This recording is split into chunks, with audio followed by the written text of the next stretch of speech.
नमस्कार। हिंदी दिवस पर बहुत बहुत शुभकामनाएं और अपार अपरंपार बधाई। अभी हिंदी दिवस कल है और मुझे अभी से, क्योंकि मेरा विषय हिंदी प्राध्यापन का रहा, बधाई संदेश की झड़ी लगी हुई है। अनेकानेक संदेशों में बधाई कम है और कटाक्ष ज़्यादा है। किसी ने लिख भेजा है कि मैम, जिस देश में हिंदी के लिए 2 दबाया जाए और अंग्रेजी के लिए 1 दबाया जाए, वहाँ हिंदी प्रेमियों को बहुत बहुत मुबारक हो। एक ने लिख भेजा कि स्कूलों की दीवारों पर लिखना पड़ रहा है, हिंदी अपनाइए, मत शर्माइए। तो ऐसे देश में जहाँ लोगों को हिंदी बोलने में, लिखने में, हिंदी अपनाने में, हिंदी में आचरण करने में लज्जा अनुभव होती हो, वहाँ बधाई के क्या मायने रह जाते हैं। बात में दम है, लेकिन इस तरह की कटाक्ष से और ऐसी फब्तियों से मुझे कोई चुभन नहीं होती, क्योंकि ये सुन सुन के, पढ़ पढ़ के मेरी जो त्वचा है वो काफ़ी मजबूत हो चुकी है। सच कहूँ तो ऐसे कटाक्ष सुनने की मैं आदी हो चुकी हूँ, पर फिर भी मेरी अंतरात्मा इस बात को मानती है कि हिंदी न तो कमज़ोर है न कम है। हालांकि 1949 में इसे राजभाषा का दर्जा मिला, लेकिन तब से लेके आज तक 72 सालों में इसे वो चौधर नहीं मिली, वो स्वामित्व नहीं मिला जो कि एक संविधान के द्वारा सर्वमान्य की गई भाषा को राष्ट्रभाषा का ओहदा, ताज मिलने पर मिलना चाहिए था। वो नहीं मिला, लेकिन फिर भी मिला है। आप कहेंगे कैसे? पूरे देश में जो गूगल की भाषा है वो आज भी हिंदी है। आप चाहे रोमन लिपि में लिख करके पूछें अपने व्हाट्सएप संदेशों में कि तुम्हारा क्या हाल है, तो TUMAHARA तुम्हारा तो आप ऐसे लिख देंगे। हो सकता है कि आपको हिंदी के अल्फ़ाबेट्स लिखने की आदत न हो, लेकिन भाषा आपकी हिंदी ही मिलती है। तो आज भी लाखों करोड़ों व्हाट्सएप संदेश मेरे हिंदुस्तान में हमेशा हमेशा वो हिंदी में ही दिए जाते हैं और उनकी बहुत प्रचुरता है।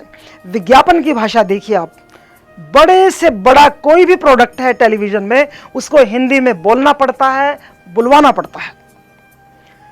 फिल्मों के गीत देखिए आप, कितने कितने गीत जो हैं, कब से लेके कब तक का सिलसिला आप देख लीजिए, हजारों हजार गीत हिंदी में धूम मचाए हुए हैं।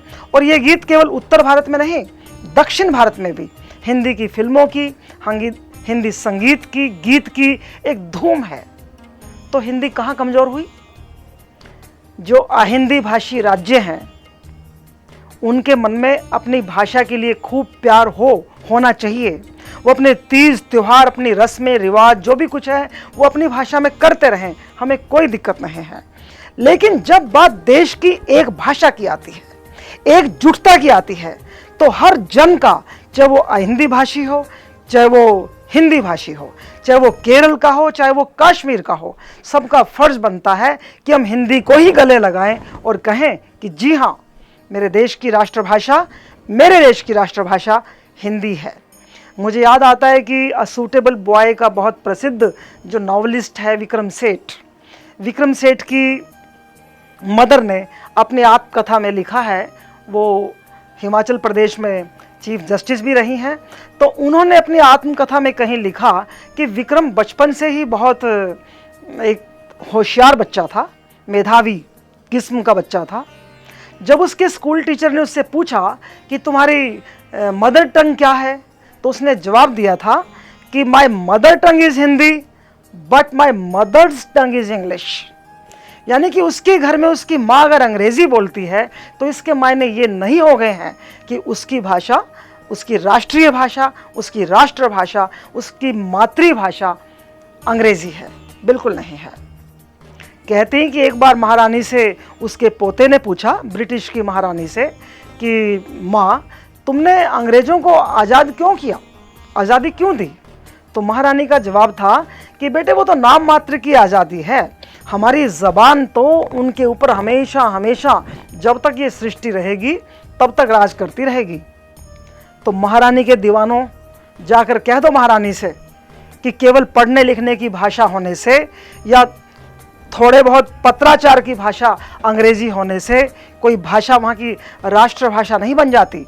राष्ट्रभाषा वह है जिसमें राष्ट्र का दिल धड़कता है, जिसमें राष्ट्र के पैगाम जाते हैं, जिसमें आम जनता जन जन के आंसू और उनके आलिंगन, उनके चुंबन, उनकी भाषाएं, उनका मातृत्व, उनका लेन देन, उनके सरोकार, उनकी आत्मीयताएं, उनका प्यार, उनकी मोहब्बत जिस भाषा में फलती फूलती है, बाहर निकलती है, उद्वेलन करती है, वही भाषा उनकी राष्ट्रभाषा होती है और हो सकती है और है।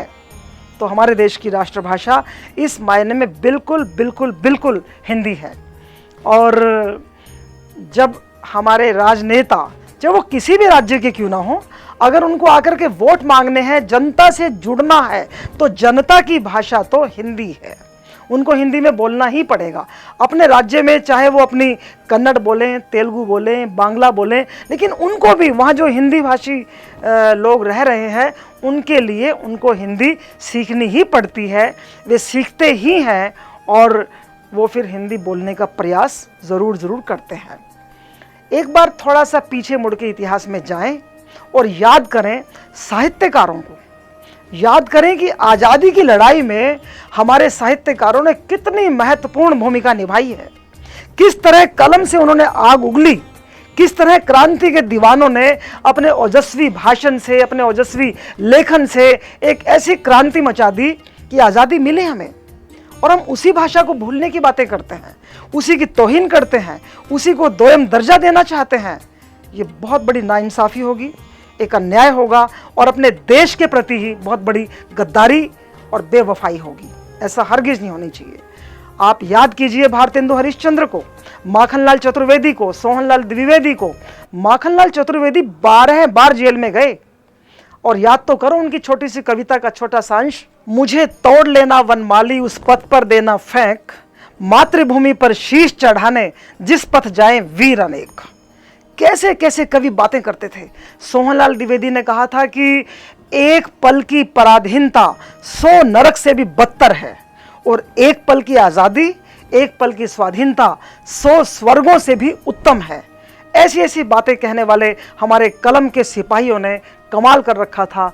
और याद कीजिए बालकृष्ण शर्मा नवीन को, जिन्होंने कहा था कि कभी कुछ ऐसी तान सुनाओ जिससे उथल पुथल मच जाए, एक हिलोर इधर से आए, एक हिलोर इधर से जाए, प्राणों की लाले पड़ जाए, त्राही त्राही रव नभ में छाए, कभी कुछ ऐसी तान सुनाओ जिससे उथल पुथल मच जाए। और सचमुच पराधीनता के उन दिनों में आज़ादी की लहर को एक उद्वेलन में बदलने के लिए, आज़ादी के उन प्रयासों को एक आंदोलन बनाने में हमारे साहित्यकारों की इतनी बड़ी भूमिका है।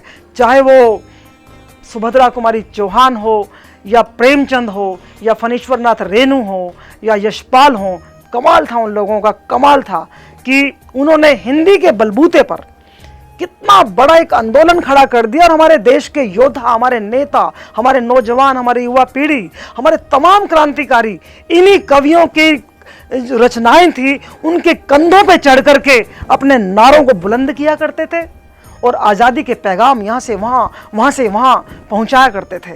आज हम उसी हिंदी को भूलने की बातें करते हैं। याद करो प्रेमचंद कहानीकार को, उपन्यासकार को, जिसके पीछे अंग्रेजी सरकार को गुप्तचर लगाने पड़ गए थे और उनके सोजे वतन की तमाम प्रतियां जब्त कर ली गई थी।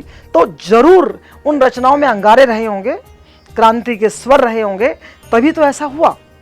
तो आज हिंदी दिवस पर मैं अपने उन तमाम साहित्यकारों को भी नमन करती हूँ कि जिनकी लेखनी ने, जिनकी कलम ने बंदूक की तरह से, मिसाइल की तरह से प्रहार किया और हमारे देश को आज़ादी मिली।